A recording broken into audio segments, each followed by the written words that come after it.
¿Qué hacía la parroquia con esos niños por las noches? Lo que descubrí después de 28 años me obligará a confesar la verdad más dolorosa. Pero debo llegar hasta el final. Por favor, quédate conmigo hasta el último segundo. Ponete cómodo y contame de qué ciudad nos estás viendo. Escribílo en los comentarios y dale me gusta a esta historia. Necesito saber que no estoy solo en esto. Me llamo Esteban Morales, tengo 71 años y durante casi 3 décadas fui el campanero de la parroquia San Judas Tadeo en el barrio de Barracas, Buenos Aires. El 22 de marzo del año 2023, un martes que jamás voy a olvidar, me desperté sabiendo que ya no podía seguir callando. Esa mañana, mientras tomaba mi mate como todos los días desde hace 40 años, sentí algo que me quemaba por dentro. No era el mate caliente, era la verdad que había estado guardando desde el año 1995. La historia que voy a contarte empezó cuando yo tenía 43 años. Acababa de quedar viudo. Mi Mercedes había muerto de cáncer después de una lucha de 2 años, y yo me había quedado solo con mis 3 chicos. Santiago tenía 18, Matías 15 y Lucía apenas 13. La pensión de la fábrica metalúrgica donde había trabajado durante 20 años no alcanzaba para nada. Los chicos necesitaban estudiar, comer, vestirse. Yo necesitaba trabajar, pero a los 43 años, con la espalda rota de tanto cargar hierros y sin estudios, nadie me daba laburo. Una tarde de mayo, cuando ya no sabía qué hacer para pagar el alquiler de nuestro departamento en La Boca, me crucé con el padre Germán en la plaza del barrio. Él conocía mi situación porque Mercedes había ido a misa toda la vida. Era un hombre mayor, de unos 60 años, con el pelo blanco y una sonrisa que siempre me había parecido genuina. Me preguntó cómo estaba la familia y cuando le conté que andaba buscando trabajo, me hizo una propuesta que cambió todo. Esteban, necesito un campanero para la parroquia. Es un trabajo sencillo, pero requiere dedicación. Tenés que tocar las campanas para todos los oficios, mantener la sacristía limpia, ayudar con algunas tareas menores. El sueldo no es mucho, pero viene con una casita en el fondo de la iglesia. Ustedes podrían vivir ahí sin pagar alquiler. En ese momento me pareció la respuesta a todas mis oraciones. Una casa propia, por más chica que fuera, y un trabajo seguro. Los chicos podrían seguir estudiando en el mismo colegio. No tendríamos que mudarnos del barrio donde habíamos vivido siempre. Le dije que sí sin pensarlo 2 veces. La casita era pequeña pero acogedora. Tenía 2 dormitorios, una cocina y un baño. Los chicos se acomodaron en una habitación, yo en la otra, y por primera vez en meses pude dormir tranquilo. El trabajo parecía fácil. Tocar las campanas a las 6 de la mañana, al mediodía, a las 6 de la tarde y a las 9 de la noche. Limpiar la sacristía, ayudar al padre Germán con la preparación de las misas, cuidar que todo estuviera en orden. Los primeros meses fueron buenos. Mis chicos se adaptaron bien. Santiago había empezado a trabajar medio tiempo en una ferretería del barrio. Matías seguía en el secundario y Lucía era la mejor alumna de su curso. Los feligreses me trataban con respeto. El padre Germán siempre tenía una palabra amable y yo sentía que por fin habíamos encontrado estabilidad después de tanto sufrimiento. Pero las cosas extrañas empezaron en invierno. La primera vez que noté algo raro fue un jueves por la noche. Eran las 11 y yo estaba por acostarme cuando escuché voces en la iglesia. No era inusual que el padre Germán recibiera gente a cualquier hora para confesiones o consultas espirituales, así que no le di importancia. Pero algo en esas voces me llamó la atención. Eran voces de chicos, niños hablando bajito como susurrando. Me asomé por la ventana de mi habitación, que daba al patio trasero de la parroquia. Vi una luz tenue en una de las habitaciones del sótano, un lugar al que yo nunca había bajado. El padre Germán me había dicho que era solo para depósito de cosas viejas y que no me preocupara por limpiar ahí. A la mañana siguiente, cuando llegué a la sacristía para prepararme para el primer toque de campanas, vi algo que me extrañó. Había platos sucios en la pileta. No eran los platos que usábamos para la comunión.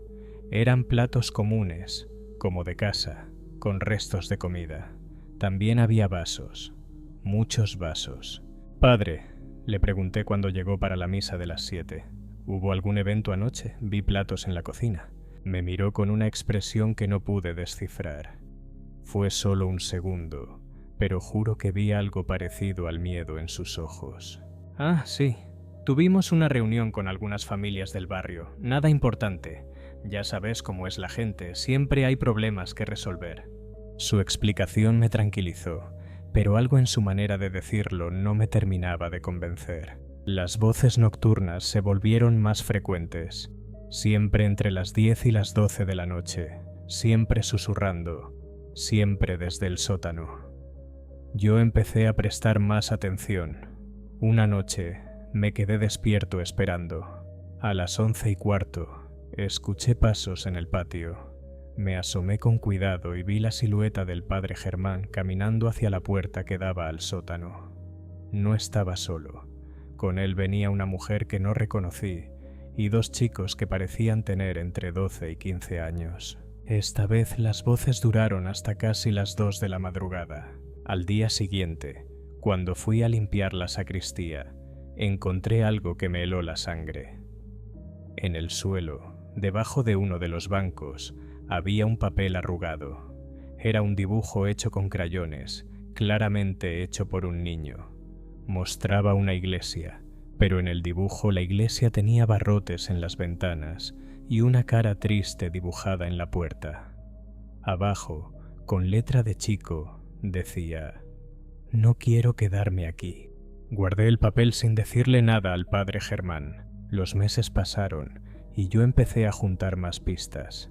Encontraba ropa de chicos colgada para secar en lugares raros, toallas húmedas en el baño de la sacristía, restos de comida que no correspondían con las actividades normales de la parroquia, y siempre, siempre, esas voces nocturnas desde el sótano. Una mañana de noviembre, mientras barría el patio trasero, vi algo que me confirmó mis sospechas.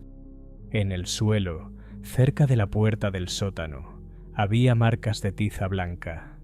Alguien había dibujado una especie de juego de la rayuela, pero los números estaban mal escritos, como si los hubiera hecho un chico que todavía estaba aprendiendo. Esa misma tarde, después del toque de campanas del mediodía, decidí confrontar al padre Germán.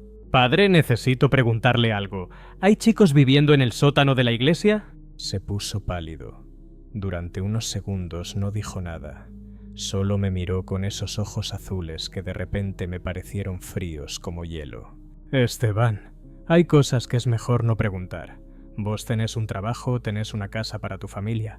No busques problemas donde no los hay». «Pero padre, si hay chicos que necesitan ayuda». «Los chicos están bien cuidados. Hay familias que no pueden cuidar a sus hijos como corresponde. Nosotros les damos refugio temporal hasta que se resuelvan las situaciones». Su explicación sonaba razonable, pero algo en mi interior me decía que había más. Mucho más. Esa noche no pude dormir.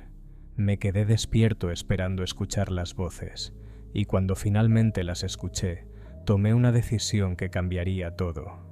Me vestí en silencio, salí de mi casa y me dirigí hacia la puerta del sótano. La puerta no tenía llave. La empujé despacio y bajé por una escalera de madera que crujía con cada paso. Abajo había un pasillo largo con varias habitaciones. Al final del pasillo vi luz filtrándose por debajo de una puerta. Me acerqué y miré por el ojo de la cerradura. Lo que vi me marcó para siempre. Había 6 chicos, entre los 8 y los 15 años, sentados en el suelo de una habitación que tenía apenas 2 ventanitas muy pequeñas, casi al nivel del techo. La habitación estaba limpia, pero era muy austera. Había colchones en el suelo, mantas, algunas cajas con ropa. Los chicos estaban cenando algo que parecía guiso, con platos de plástico y vasos de cartón. Pero lo que más me impactó fue que todos tenían esa expresión que yo había visto en los ojos de mis propios hijos cuando su madre había muerto. Era tristeza mezclada con resignación, como si hubieran perdido toda esperanza. Una nena de unos 10 años, con el pelo castaño y muy largo, le decía a otro chico más grande: ¿cuándo crees que nos van a llevar con una familia de verdad? El chico más grande, que tendría unos 14 años, le respondió: no sé, Marisol. El padre Germán dice que pronto, pero ya llevamos acá 4 meses. 4 meses. Esos chicos llevaban 4 meses viviendo en el sótano de la iglesia. Me alejé de la puerta sin hacer ruido y subí las escaleras. Cuando llegué a mi casa me temblaban las manos. No sabía qué hacer con lo que había visto. Por un lado, los chicos parecían estar bien alimentados y cuidados. Por otro lado, vivir en un sótano no podía ser la solución correcta para ningún niño. Al día siguiente esperé que el padre Germán terminara la misa de las 9 para hablar con él. Padre, anoche bajé al sótano. Se quedó helado. Vi cómo sus nudillos se pusieron blancos de apretar los puños. No tendrías que haber bajado, Esteban. Porque esos chicos viven ahí abajo. ¿Dónde están sus padres? El padre Germán me hizo sentar en uno de los bancos de la iglesia y se sentó a mi lado. Durante unos minutos no dijo nada. Cuando finalmente habló, su voz sonaba cansada. Son chicos que no tienen a dónde ir. Algunos son huérfanos, otros fueron abandonados, otros vienen de familias que no los pueden cuidar. El Estado está colapsado, los institutos están llenos, las familias que quieren adoptar tienen que esperar años. Nosotros les damos refugio temporal. ¿Pero es legal esto, padre? Esteban, a veces hay que elegir entre lo que es legal y lo que es correcto. ¿Prefieres que estos chicos estén en la calle? Su argumento tenía lógica, pero algo en mi estómago me decía que las cosas no eran tan simples como él las pintaba. ¿Y por qué no pueden vivir en habitaciones normales? ¿Por qué en el sótano? Porque hay gente que no entendería, hay gente que haría preguntas innecesarias, como vos. Ese día volví a casa confundido. Por un lado entendía que el padre Germán estuviera tratando de ayudar a chicos desamparados. Por otro lado, mantenerlos escondidos en un sótano me parecía mal. Durante las siguientes semanas traté de observar más. Los chicos salían del sótano solo por las noches, siempre acompañados por el padre Germán o por la mujer que yo había visto aquella primera noche. Ahora sabía que se llamaba Elena y que era la hermana del padre Germán. Durante el día, los chicos se quedaban en el sótano. Desde mi casa podía escuchar cuando jugaban o cuando alguien lloraba. A veces escuchaba a alguno toser durante horas. Una tarde, mientras limpiaba la sacristía, encontré algo que me cambió la perspectiva completamente. En el escritorio del padre Germán, debajo de algunos papeles, había un sobre marrón con documentos adentro. No era mi intención espiar, pero cuando moví los papeles para limpiar el escritorio, los documentos se cayeron al suelo. Cuando me agaché a levantarlos, vi que eran certificados de nacimiento. 6 certificados de nacimiento, con nombres que yo había escuchado en el sótano. Marisol Fernández, Juan Carlos Méndez, Sofía Romero, Emanuel Santos, Lucia Vargas, Nicolás Torres. Pero lo que me llamó la atención fue que todos los certificados tenían fechas muy recientes. No eran certificados originales, eran copias nuevas, todas pedidas en los últimos 6 meses. ¿Por qué el padre Germán necesitaba copias nuevas de los certificados de nacimiento de estos chicos? Guardé esa información en mi memoria y seguí con mi rutina, pero ahora prestaba atención a cada detalle. Una semana después, mientras tocaba las campanas para la misa del mediodía, vi algo que me heló la sangre. Un auto negro se detuvo en la puerta trasera de la iglesia. Del auto se bajó un hombre muy bien vestido, con traje y corbata. Lo acompañaba una mujer elegante, también muy bien vestida. El padre Germán salió a recibirlos y los 3 desaparecieron por la puerta que daba al sótano. 2 horas después, vi salir del sótano al hombre y la mujer, pero ahora no estaban solos. Con ellos venía Juan Carlos, el chico de 14 años que yo había visto cenando con los otros. Juan Carlos caminaba entre los dos adultos, pero algo en su postura me decía que no estaba contento. Tenía la cabeza baja y los hombros caídos. Cuando llegaron al auto, la mujer le puso una mano en el hombro y le dijo algo que no pude escuchar.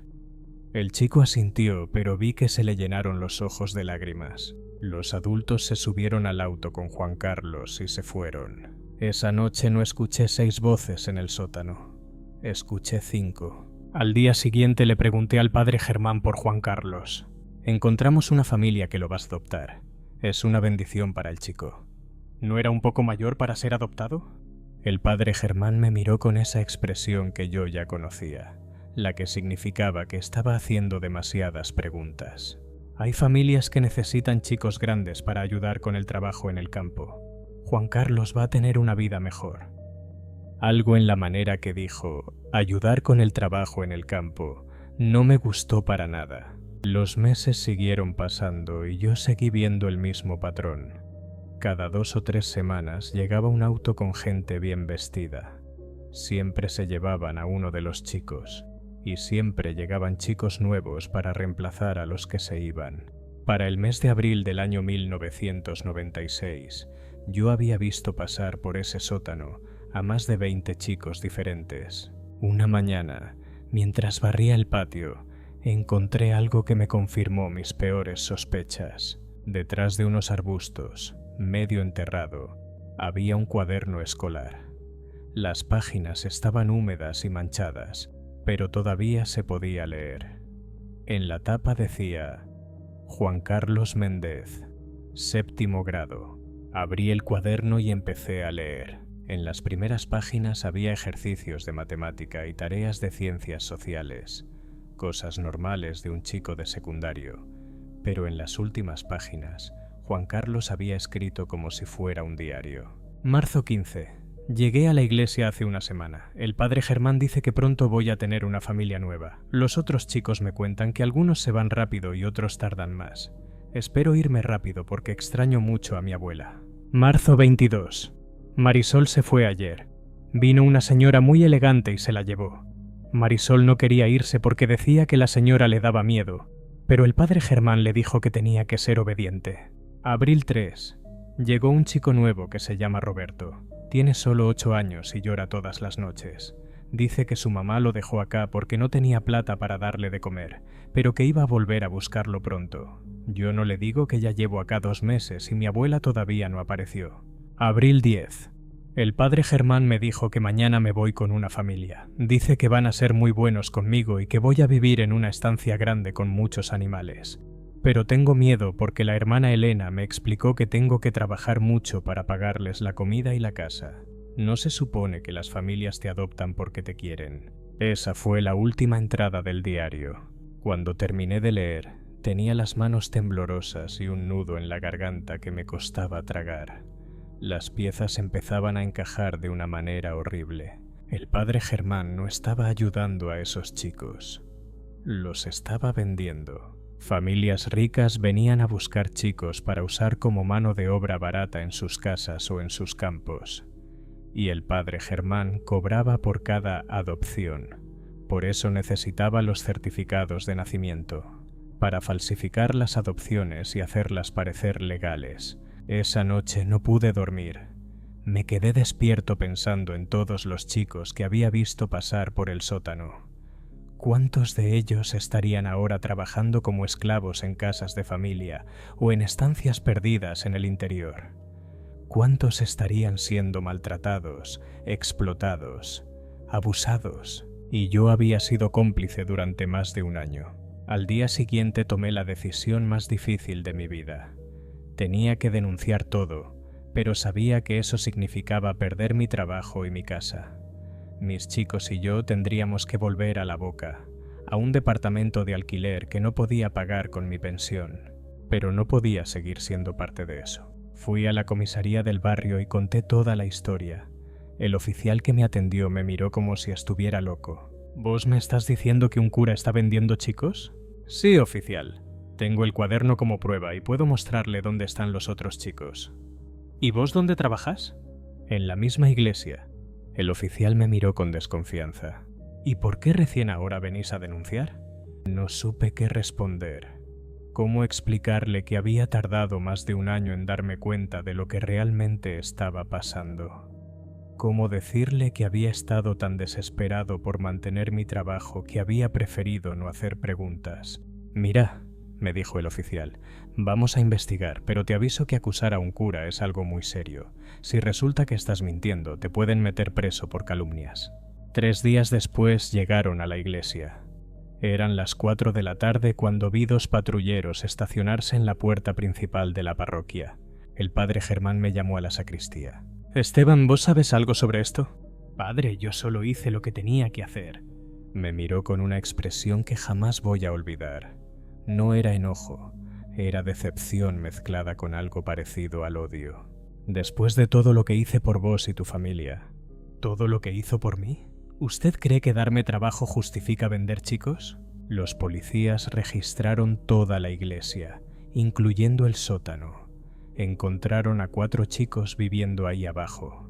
También encontraron documentos que comprobaban las falsas adopciones y un cuaderno donde el padre Germán anotaba cuánto cobraba por cada chico. Los montos eran descomunales. Por chicos más grandes cobraba entre 5.000 y 8.000 pesos. Por chicos más pequeños, entre 3.000 y 5.000 pesos. En total, había vendido 43 chicos durante los 2 años que yo estuve trabajando ahí. El padre Germán y su hermana Elena fueron arrestados esa misma tarde, pero mi pesadilla recién empezaba. Esa noche, mientras mis chicos y yo empacábamos nuestras cosas para volver a La Boca, apareció en mi puerta un hombre que jamás había visto. Era alto, con el pelo gris y una cicatriz que le cruzaba la mejilla izquierda. Tenía puesta una camisa blanca y un pantalón oscuro, pero lo que más me impresionó fueron sus ojos. Eran del mismo color que el hielo. ¿Usted es Esteban Morales? Sí, ¿quién pregunta? Soy alguien que está muy enojado con usted. Mi corazón empezó a latir más fuerte. ¿Por qué? Porque por su culpa se terminó un negocio muy próspero, y cuando los negocios prósperos se terminan, mucha gente pierde plata. No entendí de qué me estaba hablando hasta que siguió hablando. ¿Usted cree que el padre Germán trabajaba solo? ¿Cree que un cura de barrio podía manejar semejante operación sin ayuda? Sentí que se me helaba la sangre. Había mucha gente involucrada en esto, Morales. Jueces que firmaban las adopciones falsas, funcionarios del registro civil que hacían los papeles, policías que hacían la vista gorda, familias ricas que necesitaban mano de obra barata. Y ahora, por culpa de su gran conciencia, toda esa gente está en problemas. Yo solo hice lo correcto, le dije aunque la voz me temblaba. ¿Lo correcto? Se rió de una manera que me dio escalofríos. Lo correcto hubiera sido seguir tocando sus campanitas y cuidar a su familia. Pero usted eligió ser héroe. Se acercó un paso más. Ahora estaba tan cerca que podía oler su aliento a cigarrillo. Le voy a dar un consejo, Morales. Váyase de Buenos Aires, váyase lejos, porque si se queda van a pasar cosas muy feas y no solo le van a pasar a usted. Miró hacia dentro de mi casa, donde podía ver a mis chicos terminando de empacar. Qué lindos chicos tiene. Sería una lástima que les pasara algo malo. No necesité que me dijera nada más. Esa misma noche, mis hijos y yo nos subimos al primer colectivo que salía hacia Córdoba. Mi hermano Vicente vivía ahí y me había dicho que podía quedarme en su casa hasta que encontrara trabajo. Nunca más volví a Buenos Aires. Durante los siguientes 10 años traté de olvidarme de todo lo que había vivido en la parroquia. Conseguí trabajo en una fábrica de autopartes en Córdoba. Mis chicos terminaron sus estudios. Santiago se recibió de técnico mecánico, Matías de contador y Lucía de maestra. Se casaron, me dieron nietos, armaron sus propias familias. Yo seguí mi vida, pero siempre con una espina clavada en el corazón. ¿Qué había pasado con todos esos chicos que el padre Germán había vendido? Algunos habrían logrado escapar, otros habrían crecido como esclavos en casas o estancias. ¿Cuántos habrían muerto por maltratos o enfermedades? En el año 2005, casi 10 años después de mi denuncia, recibí una carta que me cambió la vida. El remitente era Marisol Fernández de González. El nombre me sonaba conocido, pero no podía ubicarlo. Cuando abrí la carta y empecé a leer, casi me desmayo. Señor Morales, espero que se acuerde de mí. Yo soy Marisol, la nena que vivía en el sótano de la parroquia San Judas Tadeo. Tenía 10 años cuando usted hizo la denuncia que nos salvó la vida. Las lágrimas se me vinieron a los ojos antes de seguir leyendo. Le escribo para contarle que gracias a usted yo pude tener una vida normal. Cuando la policía nos rescató del sótano, nos llevaron a un hogar de menores que era realmente bueno. Ahí pude terminar la primaria y el secundario. A los 18 años conocí a mi marido, que también había sido adoptado de chico, pero por una familia que lo quería de verdad. Ahora tengo 24 años, estoy casada y tengo una beba de 6 meses que se llama Mercedes.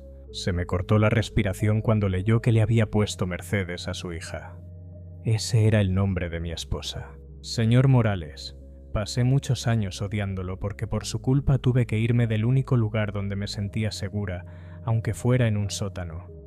Pero cuando crecí y entendí lo que realmente estaba pasando, me di cuenta de que usted nos salvó. Si no hubiera hecho la denuncia, yo probablemente estaría muerta o sería esclava en alguna casa. La carta seguía contándome que había podido contactar con 3 de los otros chicos que habían estado en el sótano. 2 de ellos también habían logrado rehacer sus vidas. El tercero había muerto en un accidente, pero había sido un accidente real, no algo relacionado con la explotación. También quiero contarle que el padre Germán y su hermana Elena están presos. Los condenaron a 20 años de cárcel. Algunos de los otros involucrados también fueron condenados, aunque otros lograron escapar o comprar su libertad. Al final de la carta, Marisol me pedía algo que me partió el corazón. Señor Morales, si es posible, me gustaría conocerlo. Usted es la única persona adulta de esa época que hizo lo correcto. Me gustaría que conociera a mi familia y que supiera que su sacrificio no fue en vano. 3 meses después, Marisol vino a visitarme a Córdoba con su marido y su bebé. Era una mujer hermosa, con el mismo pelo castaño que yo recordaba, pero ahora con una sonrisa genuina y ojos que brillaban de felicidad. Su marido era un buen hombre, trabajador y respetuoso, y la bebé era preciosa, con esos ojitos curiosos que tienen todos los bebés. Nos quedamos hablando hasta muy tarde. Marisol me contó todo lo que había vivido después del rescate.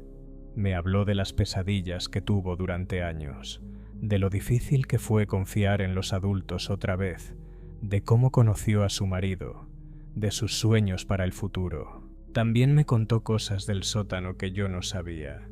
Señor Morales, el padre Germán no solo nos vendía para trabajar en casas o estancias. Algunas de las nenas las vendía a familias que las querían para otros propósitos. Cosas horribles que una nena no debería vivir jamás. No le pregunté detalles porque no quería saberlos. Ya tenía suficiente dolor guardado en el corazón, pero también quiero que sepa que no todo era malo. Los chicos que estábamos ahí nos cuidábamos entre nosotros. Los más grandes protegían a los más chicos. Compartíamos la poca comida extra que a veces conseguíamos. Nos inventábamos juegos para no pensar en lo que nos podía pasar. En medio de toda esa oscuridad, encontrábamos pequeños rayos de luz. Cuando se fueron al día siguiente, me quedé con una sensación extraña. Por un lado, me sentí aliviado de saber que al menos algunos de esos chicos habían logrado tener una vida normal. Por otro lado, no podía dejar de pensar en todos los otros, en los que no habían tenido la suerte de Marisol. Los años siguieron pasando y yo entré en la tercera edad, con la tranquilidad de haber hecho lo correcto, pero también con la culpa de haber tardado tanto en hacerlo. En el año 2015, cuando tenía 63 años, recibí otra carta que me removió todo otra vez. Esta vez el remitente era Juan Carlos Méndez, el chico del diario que yo había encontrado en el patio. Señor Morales, no sé si se acuerda de mí. Yo era el chico más grande que vivía en el sótano de la iglesia. Usted encontró mi cuaderno enterrado en el patio. Por supuesto que me acordaba. Le escribo para contarle mi historia y para agradecerle por lo que hizo, aunque en su momento yo no lo entendí así. La carta era larga y dolorosa de leer. Juan Carlos me contaba que cuando se lo llevaron de la iglesia, efectivamente lo habían llevado a una estancia en el interior de Buenos Aires. Ahí había trabajado desde los 14 hasta los 18 años cuidando animales, limpiando establos y haciendo todos los trabajos pesados que nadie más quería hacer. Me trataban como a un peón más, pero yo no cobraba sueldo. Solo me daban comida y un lugar para dormir en una habitación que compartía con otros 3 chicos que también habían sido adoptados por la misma familia. Durante esos 4 años, Juan Carlos había visto pasar por la estancia a más de 20 chicos.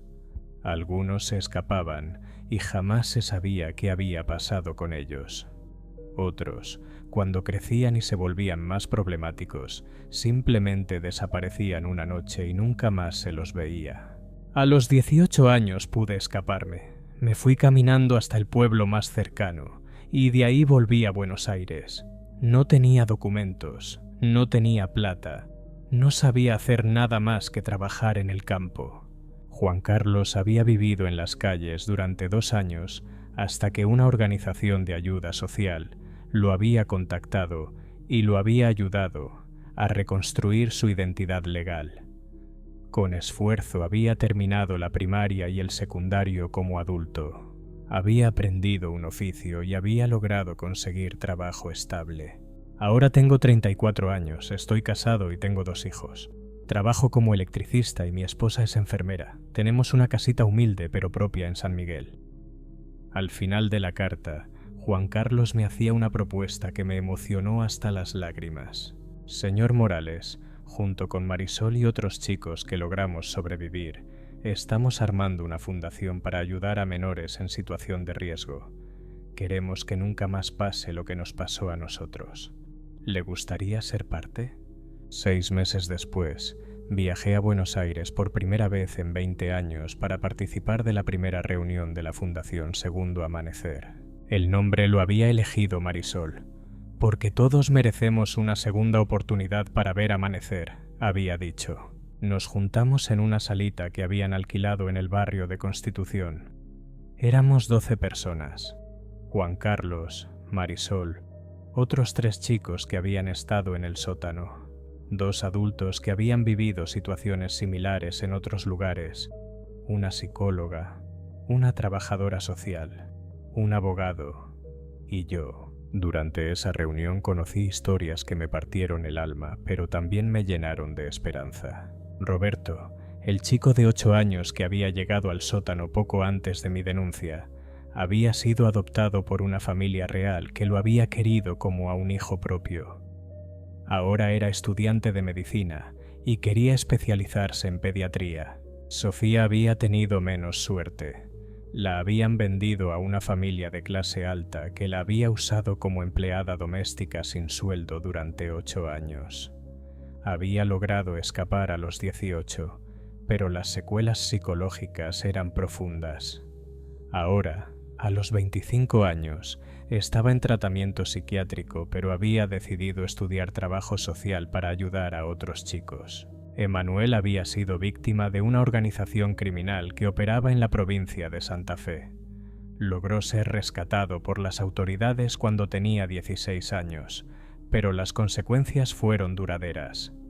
Ahora tenía 27 años y enfrentaba problemas de adicción, pero había decidido compartir su experiencia para crear conciencia sobre este tipo de delitos. Cada historia era un puñal en el corazón, pero también era una prueba de la fuerza del espíritu humano. Durante los siguientes 3 años, viajé a Buenos Aires una vez por mes para participar de las actividades de la Fundación. Ayudamos a más de 200 chicos en situación de riesgo. Algunos necesitaban refugio temporal, otros necesitaban ayuda legal, otros necesitaban apoyo psicológico. También trabajamos con las autoridades para mejorar los controles sobre adopciones y para detectar redes de tráfico de menores. En el año 2018, la Fundación recibió un reconocimiento del gobierno de la ciudad de Buenos Aires por su trabajo en la protección de menores. Yo estuve presente en la ceremonia, junto con todos los otros miembros fundadores. Cuando nos sacaron la foto oficial, Miré a Marisol, que ahora tenía 33 años y 2 hijos, a Juan Carlos, que había abierto su propia empresa de electricidad, a Roberto, que ya era médico pediatra, a Sofía, que trabajaba como trabajadora social, y a Emanuel, que a pesar de sus luchas personales se había vuelto un activista incansable. En esa foto había 12 personas que habían decidido transformar el dolor en esperanza. Pero la historia no terminó ahí. En diciembre del año 2022, cuando yo tenía 70 años, recibí una llamada telefónica que cambió mi perspectiva sobre toda esta historia. Era un abogado de Buenos Aires que trabajaba en casos de derechos humanos. Señor Morales, me comunico con usted porque estamos investigando una red de tráfico de menores que operó durante las décadas del 80 y 90. Su denuncia sobre la parroquia San Judas Tadeo fue clave para desenmarañar toda la operación. ¿Cómo es eso? Resulta que el padre Germán era solo una pieza pequeña en una red mucho más grande. Después de que usted hizo la denuncia, seguimos investigando y descubrimos que había más de 20 iglesias involucradas en operaciones similares. También orfanatos, hogares de menores e incluso algunas escuelas. No podía creer lo que estaba escuchando. En total, creemos que esta red vendió más de 2.000 chicos durante 15 años. Su denuncia fue la primera grieta que permitió que todo se desmoronara. 2.000 chicos, 2.000 vidas destruidas. Señor Morales, queremos invitarlo a declarar como testigo en un proceso judicial de gran importancia relacionado con delitos contra menores. Van a procesar a 53 personas, incluyendo magistrados, funcionarios, agentes del orden y familias involucradas en adopciones irregulares. 3 meses después, en marzo del año 2023, estuve sentado en el estrado de un tribunal federal contando mi historia ante un juez, un fiscal, defensores y un jurado. Era la primera vez en 28 años que contaba la historia completa en un lugar oficial. Hablé durante 4 horas. Conté todo lo que había visto, todo lo que había sospechado, todo lo que había sentido. Mostré el dibujo que había encontrado debajo del banco de la iglesia y el cuaderno de Juan Carlos que había conservado todos estos años como evidencia. Cuando terminé de declarar, el fiscal me agradeció y me dijo algo que me quedó grabado para siempre. Señor Morales, usted no solo salvó a los chicos que estaban en esa iglesia, su valentía permitió que salváramos a cientos de otros chicos que todavía estaban siendo explotados. El juicio duró 8 meses. Al final, 41 de las 53 personas acusadas fueron condenadas a penas de entre 10 y 30 años de prisión. Pero lo más importante para mí fue otra cosa. Durante el juicio, aparecieron 217 sobrevivientes de esa red de tráfico, chicos que ahora eran adultos y que habían logrado reconstruir sus vidas. Muchos de ellos vinieron a agradecerme personalmente. Entre ellos estaba una mujer de unos 40 años que se acercó a mí en uno de los recesos del juicio. Señor Morales, ¿se acuerda de mí? Yo soy Lucia Vargas. Al principio no la reconocí, pero cuando me dijo el nombre me acordé. Había sido una de las nenas que vivían en el sótano cuando yo hice la denuncia. Tenía 8 años en ese momento. Lucía, ¿cómo estás? Se largó a llorar y me abrazó. Señor Morales, usted me salvó la vida. Si no hubiera hecho esa denuncia, yo hoy estaría muerta o sería una esclava en algún lugar perdido. Me contó que después del rescate había sido adoptada por una familia de maestros de La Plata que la había criado con amor. Había estudiado psicología, se había especializado en trauma infantil y ahora trabajaba ayudando a otros chicos que habían vivido situaciones similares. Tengo 2 hijos y un marido maravilloso. Soy feliz, señor Morales, y todo empezó porque usted tuvo el valor de hacer lo que tenía que hacer. Cuando terminó el juicio, en noviembre del año 2023, yo tenía 71 años y me sentía más cansado que nunca. Pero también me sentía en paz por primera vez en casi 3 décadas. Había cumplido con mi deber. Había hecho lo correcto, aunque me hubiera costado años de culpa, miedo y dolor. Ahora, mientras estoy acá contándote esta historia, sé que quedan muchas preguntas sin responder, ¿Qué pasó con todos los chicos que nunca lograron ser rescatados? ¿Cuántos de ellos siguen vivos? ¿Cuántos lograron escapar por su cuenta? ¿Cuántos murieron sin que nadie supiera sus nombres?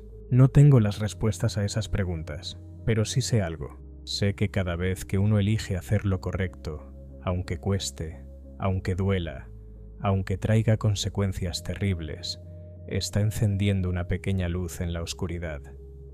Y a veces esa pequeña luz se convierte en un faro que guía a otras personas hacia la libertad. La Fundación Segundo Amanecer sigue funcionando. Ahora tiene 3 sedes en Buenos Aires, una en Córdoba y una en Rosario. Ha ayudado a más de 1.500 chicos en situación de riesgo. Marisol es la directora general, Juan Carlos maneja las finanzas, Roberto coordina el área de salud y Sofía está a cargo del área legal. Yo sigo siendo miembro del consejo asesor, aunque por mi edad ya no puedo viajar tanto como antes. El año pasado, la Fundación abrió un hogar transitorio para chicos rescatados de redes de tráfico. Se llama Casa Mercedes, en honor a mi esposa. Cuando me contaron que le habían puesto ese nombre, me emocioné tanto que no pude hablar durante varios minutos. Mercedes siempre decía que la vida tenía sentido solo cuando uno usaba su tiempo para hacer el bien a otros. Creo que ella hubiera estado orgullosa de saber que su nombre está en un lugar donde chicos heridos pueden empezar a sanar. Hace 2 meses, Marisol me trajo una foto de los chicos que están viviendo actualmente en Casa Mercedes. Son 12 chicos entre los 8 y los 17 años. Todos vienen de situaciones terribles, pero todos tienen ahora la oportunidad de un futuro mejor. Cuando miro esa foto, veo las mismas expresiones que vi en el sótano de la iglesia hace 28 años. Dolor, miedo, desconfianza. Pero también veo algo que en aquel sótano no había. Veo esperanza, y eso me dice que todo valió la pena. La verdad, hermanos que me están escuchando, es que todos tenemos momentos en la vida donde tenemos que elegir entre lo fácil y lo correcto. Yo elegí lo fácil durante más de 1 año y esa elección me persiguió durante décadas. Cuando finalmente elegí lo correcto, perdí mi casa, mi trabajo y mi tranquilidad. Tuve que empezar de nuevo a los 45 años en una ciudad donde no conocía a nadie. Pero esa elección me devolvió algo que había perdido sin darme cuenta. Me devolvió el respeto por mí mismo. Ahora, a los 71 años, puedo mirarme al espejo y saber que cuando tuve que elegir, finalmente elegí bien. No todos tenemos la oportunidad de reparar nuestros errores. Yo tuve esa suerte. Pude hacer algo para compensar el tiempo que perdí haciendo la vista gorda. Pero la lección más importante que aprendí en todo este proceso no tiene que ver con el bien y el mal. Tiene que ver con algo más profundo. Tiene que ver con nunca subestimar la fuerza que tenemos los viejos. Durante años me creí el cuento de que después de los 60 ya no servía para nada importante, que mi tiempo había pasado, que lo único que me quedaba era esperar tranquilito que llegara mi hora. Pero resulta que mis 70 años no son el final de mi historia, son apenas el comienzo de la parte más importante. A los 70 años ayudé a crear una fundación que salvó cientos de vidas. A los 71 fui testigo clave en el juicio más importante por tráfico de menores de la historia de mi país. ¿Sabes qué descubrí? Que la experiencia, la paciencia y la sabiduría que vienen con los años son armas poderosas contra la injusticia. Que cuando un viejo decide usar su voz para denunciar algo malo, esa voz tiene un peso que las voces jóvenes todavía no tienen. Los jóvenes tienen la energía y la pasión, pero nosotros, los viejos, tenemos algo que ellos todavía no pueden tener. Tenemos la credibilidad que da haber vivido mucho y haber visto de todo. Cuando yo me paré en ese tribunal a contar mi historia, nadie dudó de mi palabra, porque era evidente que a los 71 años no tenía nada que ganar mintiendo y mucho que perder diciendo la verdad.